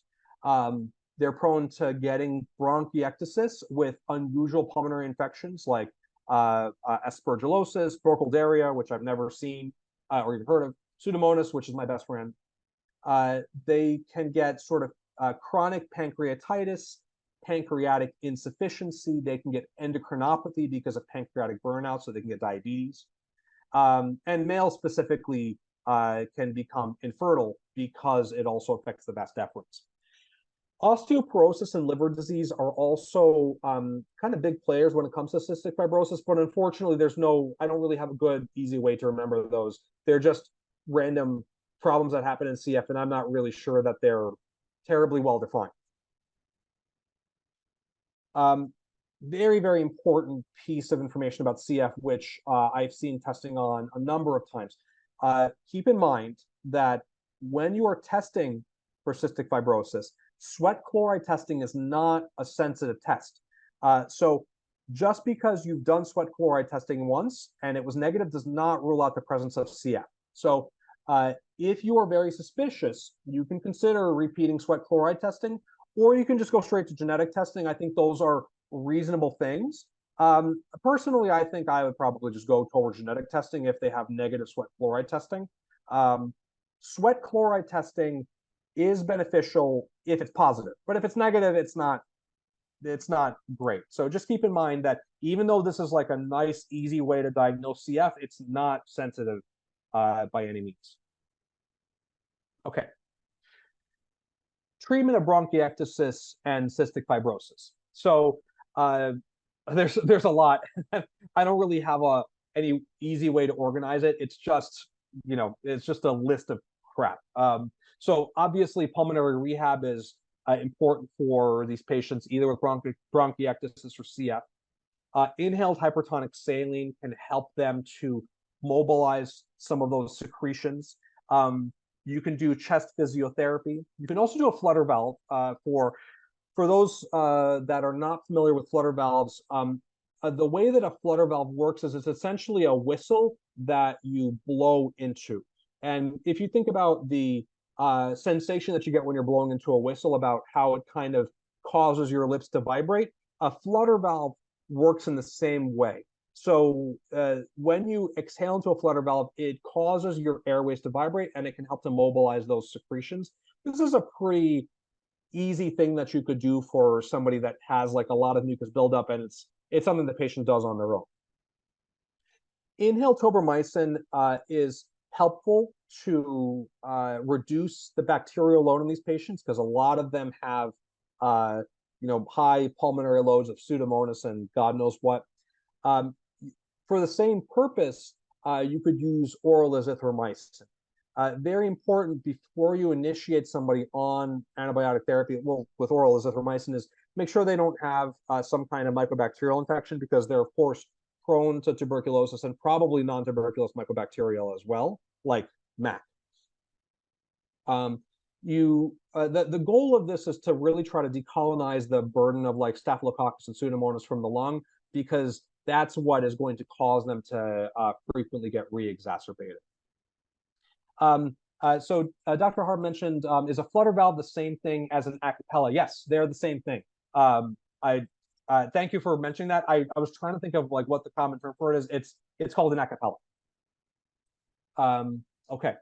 So in terms of other therapies, so you can use inhaled DNase, which is Dornase alpha, specifically for cystic fibrosis. In CF, there's apparently a lot of like very sticky DNA that comprises the mucus. Not so when it comes to bronchiectasis. Not great benefit for N-acetylcysteine in either disease. It doesn't hurt, but I don't really know that there's a lot of evidence behind it. Harkening back to the good old asthma COPD discussion, the drugs that we use for asthma and COPD do not have really any meaningful benefit for bronchiectasis or cystic fibrosis. So, if they happen to have an overlap syndrome where they have like bronchiectasis and also COPD or also asthma, I wouldn't really put them on these drugs. But if they happen to have COPD, yeah, sure, you could use an inhaled corticosteroid and a LABA. They can help with symptoms, but they don't really have any impact on outcomes, obviously, unless the person has a common bronchospastic disease. Okay. One thing before I go on, I actually want to backtrack, because this reminds me, I should talk about this before we continue. Let me see if I... Okay, so I'm just going to go back a couple of slides, and I want to just briefly talk a little bit about this issue with long-acting beta agonist therapy and the comparison between asthma and COPD, right? So remember, long-acting beta agonists are black box for asthma as monotherapy. You should not use them. And for COPD, it's actually fine. So be careful, and I had this on the slide, I just didn't mention it. Be very careful in people who have overlap syndromes, right? So what's an overlap syndrome? This is like a person who has a history of having asthma since they were like 18, and then they just really didn't like their doctor, and because of that, they also started smoking just to stick it to the man, and then they got COPD, right? So if somebody has both asthma and COPD, if it's not terribly clear what they have, you don't want to use long-acting beta agonist monotherapy in that patient either, right? Because at the end of the day, they don't just have COPD, they may also have asthma. So with a person that has an overlap syndrome, you should consider tailoring your therapy to try to hit both of the conditions. But most importantly, please don't use LABA monotherapy in them because of the black box. Okay. All right. Couple of other things. So back to bronchiectasis and cystic fibrosis. With flares of bronchiectasis and CF, these are not really treated with systemic steroids. So for the most part, they're going to be treated with empiric antibiotics. So for example, you're going to use fluoroquinolones. obviously, these people are colonized with Pseudomonas, so fluoroquinolone, levofloxacin would be, a pretty reasonable choice for them. If somebody has a cystic fibrosis flare with bronchospasm, then you can consider putting them on steroids, but I think that is a little bit controversial. So, I don't really know that is going to be like your really big go-to. These people, again, because their primary issue is their bacterial load, usually their flares happen because they functionally develop a little bit more of a pneumonia that they have at baseline. Okay, we have 10 minutes, so why don't we finish strong with some lung cancer, which is actually going to be chapter 7 on MixApp. I don't know why I decided to put it here, but I did. Yeah, this is actually less fun than asthma, so I'm just going to apologize in advance because it is. It's just get ready for some miserable discussions. Okay, so pulmonary nodules. This is going to be, some of this is going to be like radiologic Fleischner stuff, which I'm just going to do broad spectrum here. So the larger the pulmonary nodule, the more concerning it is, right? If you've got a pulmonary nodule that is greater than 3 centimeters, it's not a nodule anymore, it is a mass. So if it's greater than 3 centimeters, that's cancer, and you should treat it as such. That's somebody that probably needs a biopsy. It doesn't really matter what their PET scan showed. They need a biopsy. Obviously, there are some radiographic findings that are going to be concerning. So if somebody has a nodule that is spiculated, if it's got lobulated borders, right? If it's not a perfectly circular nodule, that's a scary thing. And so these are things that should make you really suspicious and very aggressive at working these patients up for cancer. There are 2 fundamental things that I want to impress upon you guys when it comes to pulmonary nodules. So pulmonary nodules come in 2 flavors. They come, the first flavor they come in is solid, and the second flavor they come in is ground glass. What does that mean? And I wish I had some pictures of this. I don't anywhere here. So a solid nodule is exactly what it sounds like, right? A solid nodule is just an opaque circular looking thing on the CAT scan. A ground glass nodule is not, it's not quite that well defined. A ground glass nodule or a semi-solid nodule, what that means is it's like a piece of pulmonary parenchyma that is like a little bit brighter than the surroundings, but it's not like a really nice, well circumscribed thing that you would just call, yeah, that's a nodule, right? So the 2 things that I want to impress upon you is that number 1, solid nodules grow fast, and number 2, ground glass nodules grow slow. So when you look at the Fleischner criteria, which I don't think you should memorize, just look at these slides right before the test and you're going to be fine. When you look at nodules, their follow-up interval is different depending on whether they're solid or whether they're ground glass. Because solid nodules grow fast, you don't have to follow them for very long when they're just like a little bit suspicious, right? You can CAT scan them, like you can finish doing the CAT scans and follow-ups at about the 2-year mark, which is here, right? Where you see the 6 to 8 millimeter solid nodules. The ending interval for CAT scan ends up being at 24 months. So that at that point, you no longer have to keep surveilling these patients.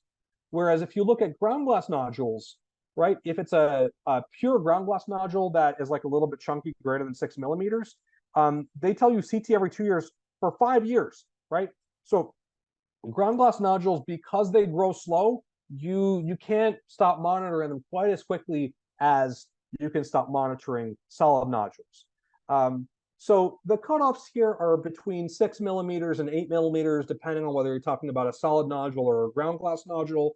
I don't really want to belabor the point because honestly, there's no real easy way to learn this. Just like, please just review this before the boards and you'll be fine. I think the big sort of tenets of understanding how to manage these things are, look, first of all, if it's less than 6 millimeters, you don't really have to follow them up unless they're like a high-risk patient. If it's greater than 6 millimeters or 8 millimeters, then you're going to want to be a little bit more aggressive about it. So you're probably going to want to CAT scan them, at a 3 to 12 month interval, but depending on whether they're high risk or the nodule's size. Or you might consider, especially in like a large nodule for a high-risk patient, you can consider either getting a PET scan for them or just straight up going to biopsy of the nodule. the PET scan is a reasonable thing to do if you don't want to send them for biopsy, because if you PET scan them and it's a cold nodule, like it's not metabolic, the risk that it's cancer is lower. You probably can just not really do a whole lot about it.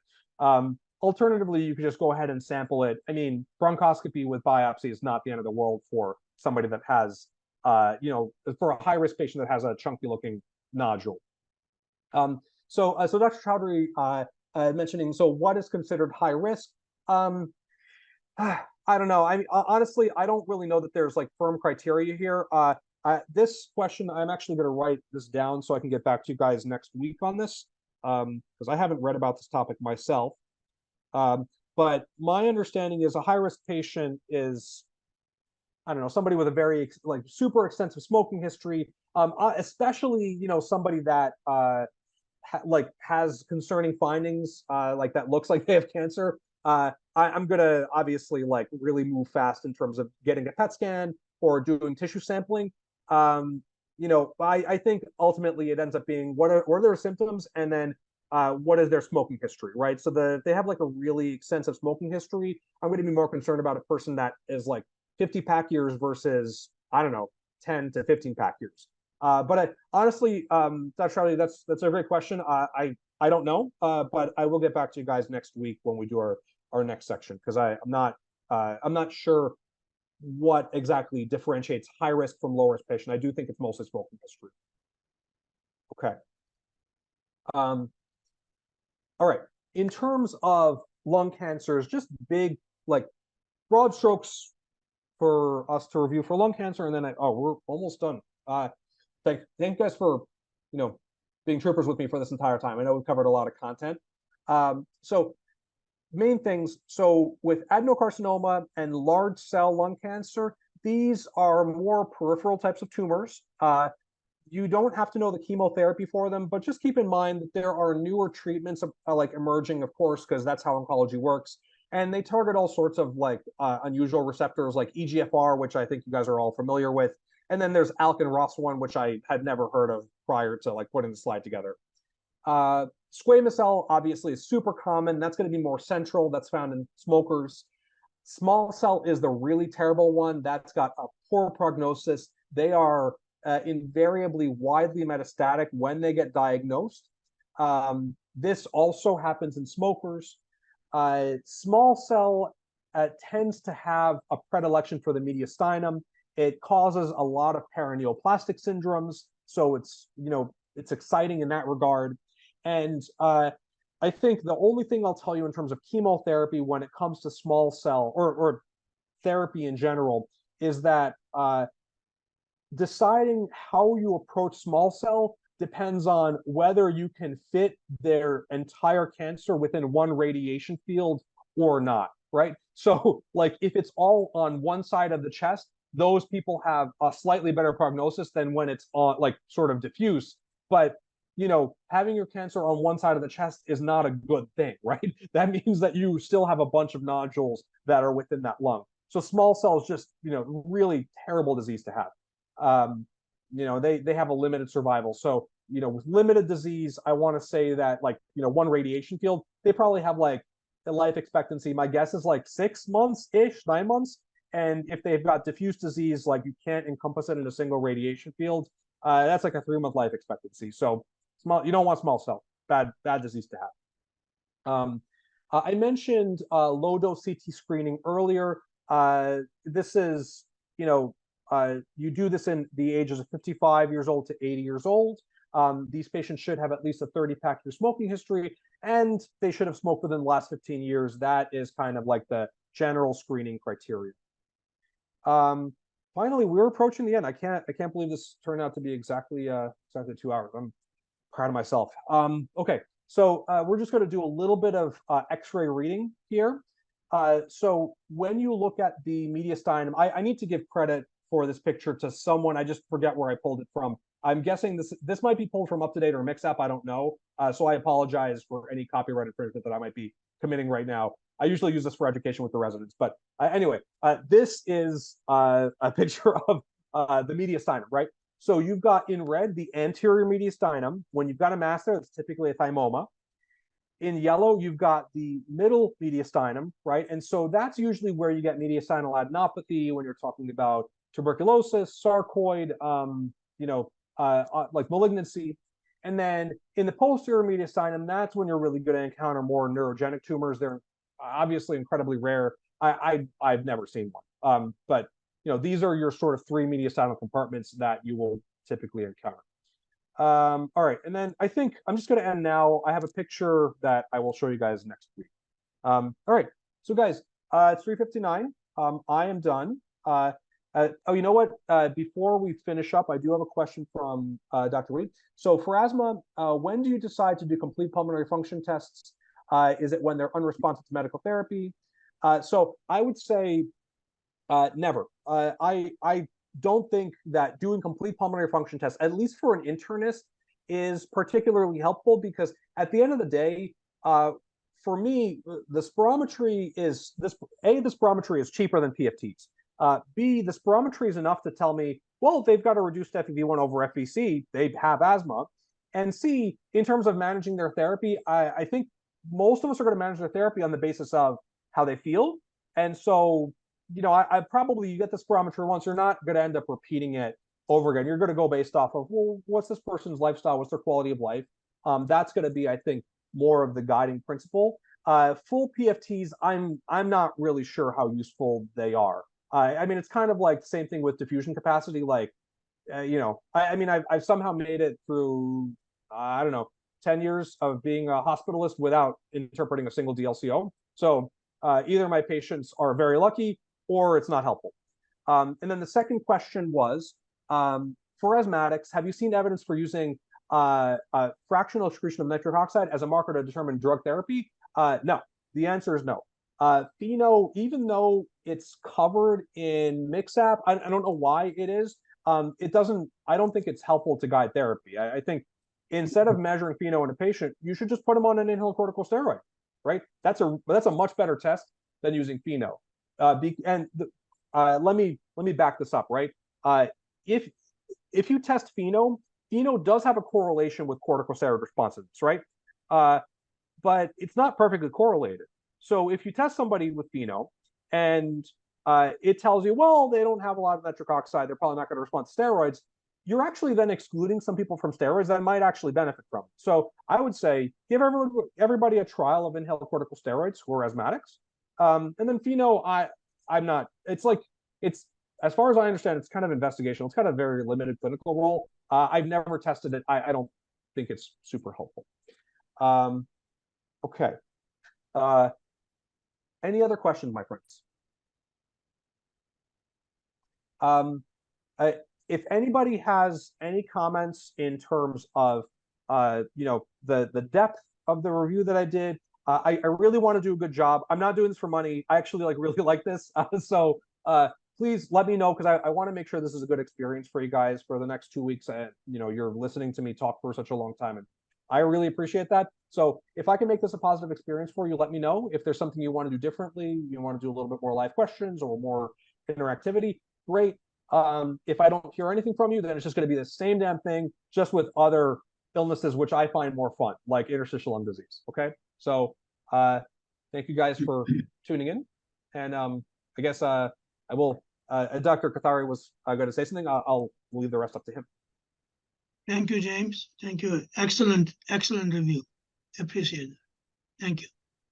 Wonderful. And I'll share my slides. Okay. If you guys have any questions, feel free to reach out to me.